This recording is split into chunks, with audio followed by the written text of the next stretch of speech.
A brand new mock draft just dropped, and it has the Chicago Bears completely rebuilding their defense with 3 massive picks in the first 2 rounds. Could this be the exact blueprint that turns our defense into an absolute nightmare for opposing offenses this season? Stick around, because the steal they have us getting in round 2 is going to absolutely blow your mind. If you want more deep dives into the future of our franchise, do me a quick favor and smash that like button, share this video with a fellow fan, and hit subscribe so you never miss an update. Now, let's get right into the meat of this mock draft, starting with round 1, pick number 25. Honestly, how frustrating was it to watch our defense tie for the absolute worst pass rush win rate in the entire league last year? It was agonizing. And then, we didn't go out and sign any big-ticket free agents to fix it. So, at pick 25, this new mock draft has us taking Zion Young, the absolute powerhouse edge rusher out of Missouri. I've been banging the table for this guy for a while now, and honestly, he is exactly the kind of relentless enforcer we need. He's a physical specimen, 6'6", 262 pounds with massive hands and incredibly long arms. When you watch his tape, he just bullies offensive tackles. He doesn't try to finesse his way around them. He engages with heavy, powerful hands and literally runs right through them. He plays with the exact kind of violent size and strength combination that our defensive scheme demands. His floor is incredibly high. His pass rush win rate in college was fantastic, sitting at over 17%. But what really gets me fired up is his run defense. He posted an almost 10% run stop rate, which is just elite for an edge rusher. He can set the edge, hold his ground, and absolutely blow up running plays in the backfield. If he can get into an NFL camp and develop a few more polished moves to complement that raw power, we are looking at a truly dynamic, game-wrecking defensive end. Just imagine pairing Zion Young with Montez Sweat and Austin Booker. Add in whatever we can get out of Deo Odiingbo and Shamar Turner, and suddenly, you have a pass rush rotation that can actually terrorize a quarterback. Sure, it might not be the flashiest, sexiest skill position pick that grabs all the headlines, but it is the exact trench warfare pick we desperately need. Now, I have to be completely honest here. In this specific scenario, Dylan Thieneman and Emmanuel McNeil-Warren were already off the board. If either of those elite safeties had been sitting there at 25, especially Thieneman, I would have sprinted to the podium for them. But with them gone, Zion Young is a phenomenal, hard-nosed football player who makes our defensive line instantly better. Moving into the second round, pick number 57. Prepare yourselves, because if this actually happens, it is the absolute steal of the draft. The pick is Jacob Rodriguez, the linebacker out of Texas Tech. I am genuinely shocked that any evaluator thinks he will fall to the back half of the second round. When you combine his phenomenal film from the last 2 years with the absolute show he put on at the Combine, this kid is a first-round talent. I actually like him better than C.J. Allen out of Georgia.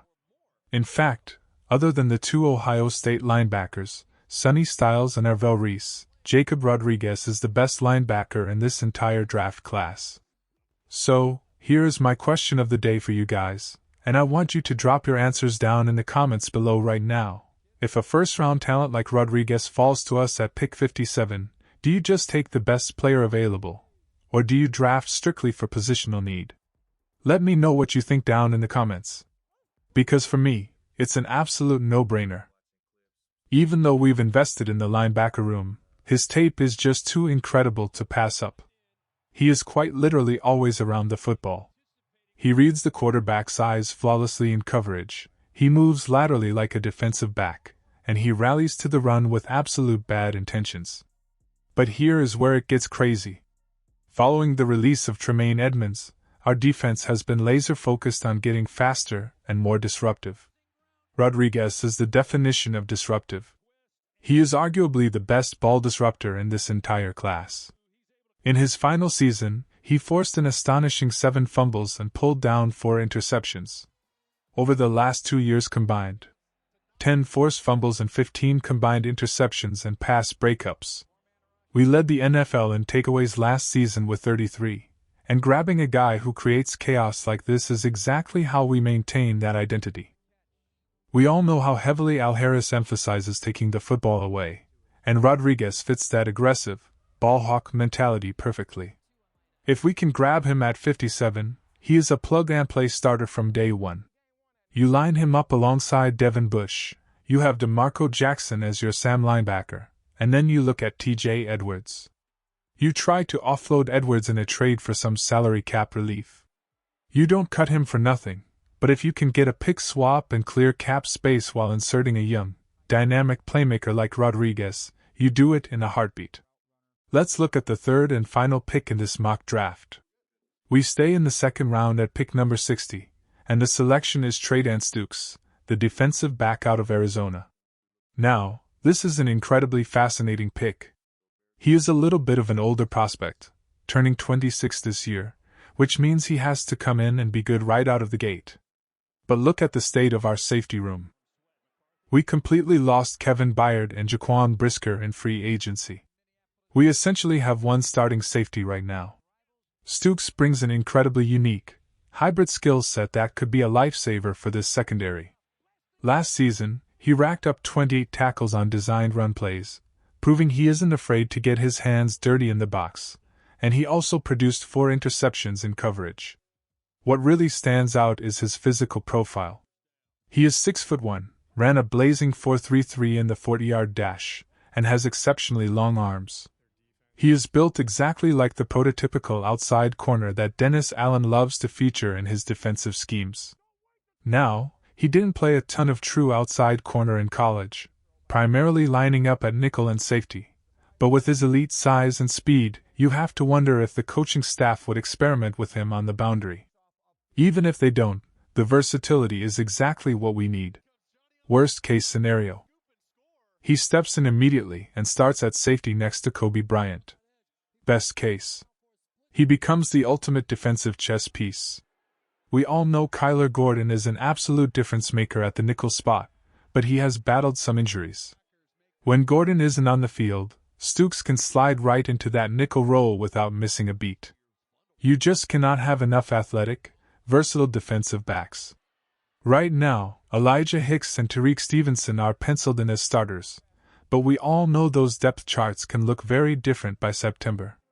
You draft a defensive back early, you expect him to be a starter or a heavy contributor.